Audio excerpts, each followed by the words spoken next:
Finally সবার সাথে share করছি আমার ঈদের ড্রেসটা। আমি পাকিস্তানি কোনো ড্রেস নিইনি, সিম্পল একটা 3 পিস কিনেছি। আর আমার এই সিম্পল ড্রেসটাই খুব সুন্দর, আমার কাছে খুবই ভালো লেগেছে। তো এক্ষুনি চলে আসছি আপনাদের সবার সামনে রেডি হয়ে। এই তো ফাইনাল লুক নিয়ে আপনাদের সবার সামনে আমি চলে আসলাম।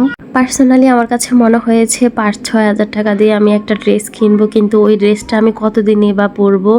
আর 5-6 হাজার টাকা আমি একটা 3 পিসের পিছনে নষ্ট না করে তার চাইতে ভালো আমি টাকাটা অন্য কোনো কাজে লাগাই। তাই আমি এই সিম্পল ড্রেসটা নিয়েছি ঈদের জন্য। এটা হচ্ছে আমার অভিমত, কেউ খারাপভাবে নেবেন না। আসলে কেন জানি মনে হয়েছে আমি যে ঈদের সময় এত দামি ড্রেস পরবো, অনেকেই আছে হয়তো বা একটা ড্রেসও কিনতে পারছে না, কেন আমি এত টাকা নষ্ট করে একটা দামি ড্রেস নিব। তার চাইতে ভালো সিম্পল একটা ড্রেস নেই। আর ড্রেসের সাথে ম্যাচিং করে আমি এই চুড়িগুলো পরেছি। সকাল থেকে কাজ করতে করতে আমি আসলে সময় পাইনি কখন যে ড্রেস পরবো। ড্রেস পরতে পরতে আমার প্রায় সন্ধ্যায় হয়ে গেছে।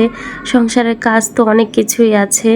আর এই তো ড্রেস পরে আমি আপনাদের সবার সামনে আমার ড্রেসটা শেয়ার করছি। এই তো দেখছেন আমার 3 পিসটা কেমন লাগছে, সবাই কিন্তু আমাকে অবশ্যই কমেন্টে জানাবেন। আর ড্রেসের সাথে ম্যাচিং করে যে চুড়িটা পরেছি ওটাও আপনাদের কেমন লাগছে সবাই জানাবেন।